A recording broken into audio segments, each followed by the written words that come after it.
اب چونکہ شادیوں کا سیزن اٹھ گیا ہے، دیکھیں تو صحیح بی بی فاطمہ کی شادی کیسی ہوئی اور ہماری بچیوں کی کیسی ہوئی، دیکھو تو صحیح حضرت علی کا نکاح کیسے ہوا اور ہمارا کیسے ہو رہا ہے۔ کیا نعوذ باللہ ہم علی سے چڑھ کر ہیں؟ کیا آج کی خواتین نعوذ باللہ نعوذ باللہ نقل کفر نباشر بی بی فاطمہ سے چڑھ کر ہیں؟ نعوذ باللہ۔ یہ وہ ہیں خواجہ محدث دہلوی لکھتے ہیں قیامت کے اس ہولناک منظر میں بھی جب حضرت فاطمہ پل صراط سے گزریں گی تو اللہ کی طرف سے ایک منادی ندا دینے والا ندا دے گا، او آدم کی اولاد، سب کے سب کوئی نیک ہے یا بدکار ہے گناہگار ہے، نظریں جھکا لو جب تک نہ حضرت فاطمہ پل صراط سے گزرے۔ سیدۃ النساء اہل الجنہ، جنت کی عورتوں کے سردار، کیسی شادی ہوئی اور ہماری اب کیسی ہوتی ہیں؟ کہاں میل ہوگا؟ کہاں حشر میں یہ عورتیں ہماری خواتین ان کے صف میں کھڑی؟ حضرت علی کو ام ایمن آئے اور انہوں نے حضرت ام ایمن نے اصرار کیا کہ علی اپنے رشتے کی بات کرو کہیں۔ علی فرماتے ہیں کہاں کرو؟ کہا ایک جگہ رشتہ ہے وہاں بات چھیڑ لو۔ کہاں؟ محمد رسول اللہ کی بیٹی ہے۔ بیٹی بھی کون؟ فاطمہ الزہرا۔ اور حضرت علی کے پاس کیا حال ہے اس وقت؟ اپنا گھر بھی نہیں، اونٹ چلاتے ہیں وہ بھی لوگوں کے۔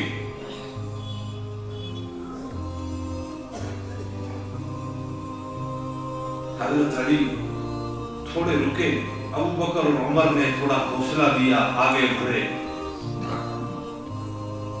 ایک روایت میں آپ مسجد میں تشریف فرما تھے، ایک میں آپ گھر میں تھے۔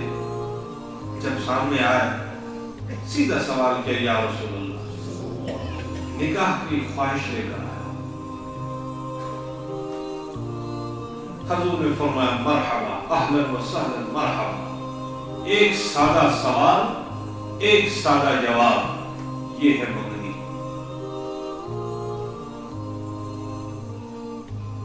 جس نے اس سنت پر عمل کیا وہ تو قیامت کے دن علی اور فاطمہ کے ساتھ کھڑے۔ جس نے سنت کو ذبح کر کے غیر کے رسومات کو لایا وہ دین میں ان پر ٹھکانا تھا۔ نہ کہیں کیک کٹی، نہ کہیں مہندی کی رسم، نہ کہیں شور شرابہ، نہ کہیں اعلان، نہ کہیں بڑے پیسوں کی نچھاور۔ ایک سادہ سوال حضرت علی کا اور ایک مختصر سا جواب پیغمبر اسلام کا۔ رشتہ آپ نے فرمایا علی کچھ ہے بھی تیرے پاس تو پیش کرو۔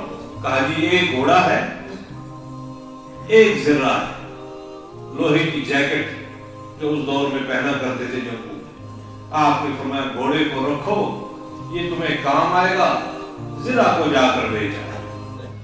فاطمہ کا رشتہ ہے، یہ نہیں دیکھا کہ بڑا کوئی امیر آنا چاہیے، پیسے والا آنا چاہیے، سٹیٹس والا آنا چاہیے، خود بھی اس پر عمل کیا اور امت کو بھی بتلایا۔ لوگوں جب رشتے کرو تو سب سے زیادہ ترجیح دین کو دو تاکہ بعد میں سکون کی زندگی ہو۔ ہم نے سب سے کم توجہ اس کو دی، ہر گھر میں آگ لگی۔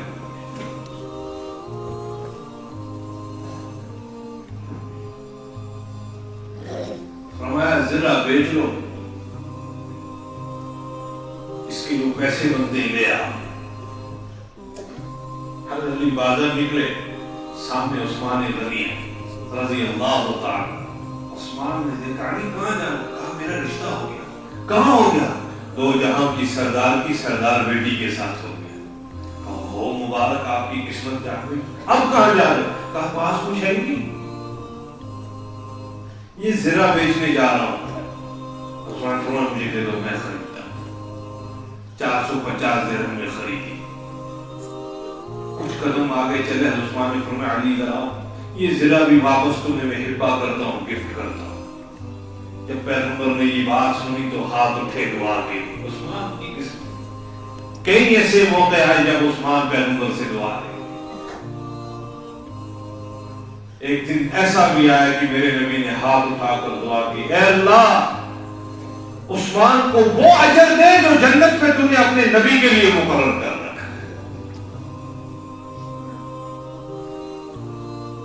اور ایک بات بتاؤں، کئی ایسے خوش نصیب ماؤں نے جنے صحابہ میں جنہیں رسول خدا کی صلی اللہ علیہ وسلم کی زبان مبارک سے اس دنیا کے اندر جنت کی بشارت ملی ہے.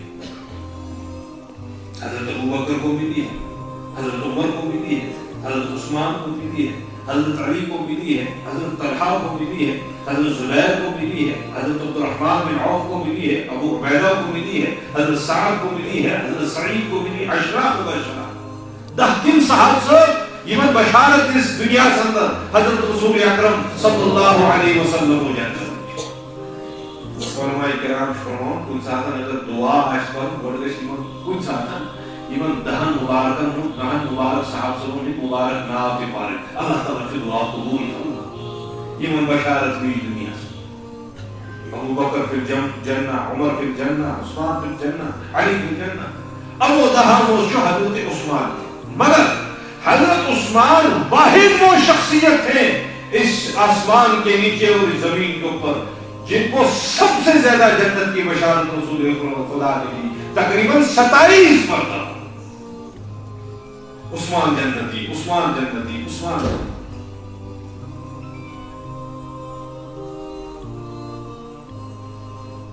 جو جنت جانا چاہتے ہیں وہ انہی جنتیوں کے پیچھے ان کو فالو کریں تو جنت پہنچے گے نا. اگر ان کا طریقہ، ان کا رخ مشرق کی اور ہے اور دوسرے کا رخ مغرب کی اور ہے اور وہ سوچ رہا ہے میں بھی جنت میں جاؤں، رسول نے فرمایا صلی اللہ علیہ وسلم اپنی شادیوں کو سادہ کرو، اپنی شادیوں کو سادہ کرو. ایک بڑا ایوارڈ تمہیں ملے گا، بڑا گفٹ ملے گا خدا کی طرف سے. کیا گفٹ ملے گا یا رسول اللہ؟ فرمایا اگر تمہاری شادیاں سادہ ہوئی تو اس رشتے میں خدا برکت ڈال دے، اور اگر تم نے خرافات سے اس تقریب کو انجام دیا تمہارا مقام بھی سجے گا، تم خود بھی سجو گے، جیسی گام سارے لوگوں کو تم دعوت دو گے، سب کچھ کرو گے، ایک چیز نہیں رہے گی، برکت ختم ہو جائے گی. اور برکت وہ چیز ہے جس کو دکان سے نہیں خریدا جا سکتا. برکت وہ چیزیں جو کسی مال سے نہیں خرید سکتی. برکت وہ چیزیں جو باغبان کسی باغ میں سے نہیں خرید سکتا. یہ خدا کے خزانوں میں ایک وہ چیز ہے. اس لیے ہمارے بزرگ کہتے ہیں لوگوں بیوقوفی مت کرو، خدا سے کثرت مت مانگو، برکت مانگو. مسائل کا حل، انسانی مسائل کا حل کثرت کے اندر نہیں برکت کے اندر چھپا. ایک آدمی کہتا ہے یا اللہ میری عمر میں کثرت، 100 سال عمر مل گئی مگر پریشانیوں سے بھری ہوئی، بیماریاں، مصیبتیں، تکلیفیں، ٹینشن، سٹریس، پتہ نہیں کیا کیا. دوسرا کہتا ہے یا اللہ میری عمر میں برکت، وہ 60 سال جیتا ہے لیکن خوش جیتا ہے، پورا زندگی جیتا ہے. رشتوں میں برکت چاہتے ہو، رشتے ازواج میں برکت چاہتے ہو، نکاح سادہ کرو. اور دوسرا اصول بھی سن لو، کوئی بھی اللہ کی طرف سے حلال کردہ چیز جب اس کو مہنگا کر دیا جائے نا تو حرام اپنا راستہ سستے کی اور بنا دیتا. یہ اصول ہے. حلال کے لیے تم مشقتیں پیدا کر دو، حرام آسانی سے تمہارے گلے پڑ جائے گا. نکاح حلال ہے، مشقت بڑا بنا دیا، مہنگا بنا دیا. اس کے مقابلے میں زنا حرام ہے، وہ اتنا سستا ہو گیا کہ گھر گھر میں اس وقت وہ لانا چاہیے. حلال سستا تھا صحابہ کے دور میں یعنی نکاح، تو زنا کتنا مہنگا تھا. یمن سے ایک لڑکی چلی دور فاروقی میں، کئی دن کئی ہفتے کا سفر کیا، جوان خوبصورت لڑکی مدینہ پہنچی. یمن سے مدینہ آج 2 الگ الگ کنٹریز ہیں، مدینہ سعودیہ میں، یمن الگ ملک ہے. اکیلی چلی، زیور پہنے ہوئے حسن کے ساتھ مدینہ پہنچی. فاروق اعظم نے طلب کیا، وجہ پوچھی کہ اکیلی کیوں آئے ہو، کوئی عذر پیش کیا. کہا اچھا یہ بتاؤ کسی نے چھیڑا تو نہیں راستے میں؟ اور اس کرنے لگی امیر المومنین کسی کی نظر مجھ پر ٹک ہی نہیں پائی. جوان کے سامنے سے گزری تو اس نے بھی نظر جھکا لی.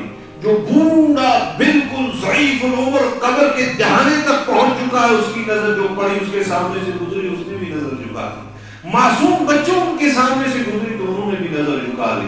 ایسا لگ رہا تھا جیسے کوئی فرشتہ ان کے پاس کھڑا ہے اور انہیں قرآن کی آیت سنا رہا ہے، قُلِ الْمُؤْمِنِينَ يَغُضُّوا أَبْصَارَهُمْ، مومنوں سے کہہ دیجئے کہ اپنی نظریں جھکائیں گے، میں محفوظ آیا۔ کہ نکاح سستے تھے، کتنے سستے تھے؟ عبد الرحمن بن عوف خدمت اقدس میں حاضر ہوئے، سفید کپڑا پہنا ہے، پیلا رنگ کا داغ ہے، رحمت للعالمین فرما رہے ہیں عبد الرحمن یہ داغ کیسا ہے؟ کہا جی زعفرانی عطر یوز کیے میں، پرفیوم زعفرانی۔ حضور نے فرمایا زعفرانی تو نکاح کے وقت استعمال کرتے ہیں شاید۔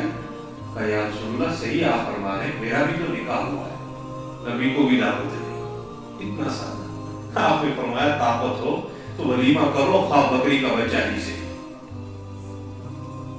اتنا سستا نکاح تھا تو زنا اتنا مہنگا تھا۔ اب تو نکاح اتنا مہنگا ہو گیا، ہوتا ہے کہ زمین کنال کو دو تو کھانا رہتا ہے، تو زنا اتنے سستے ہو گئے، اللہ معاف کرے، اللہ معاف کرے۔ بھابھی دیور سے گھر میں محفوظ نہیں ہے، بہو سسر سے محفوظ نہیں ہے، بلکہ بعض اوقات تو اتنی جسارت ہوتی ہے بہن بھائی سے محفوظ نہیں ہے اور بیٹیاں باپ سے محفوظ نہیں۔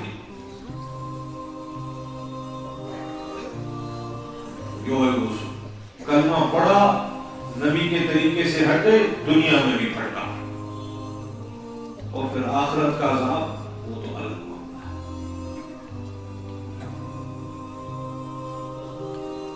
تو دوستو ہم ہر معاملے میں خدا اور اس کے رسول کے احکامات ہیں، اس لیے دینداری یا دین پر چلنا یہ صرف نماز تک محدود نہیں ہے۔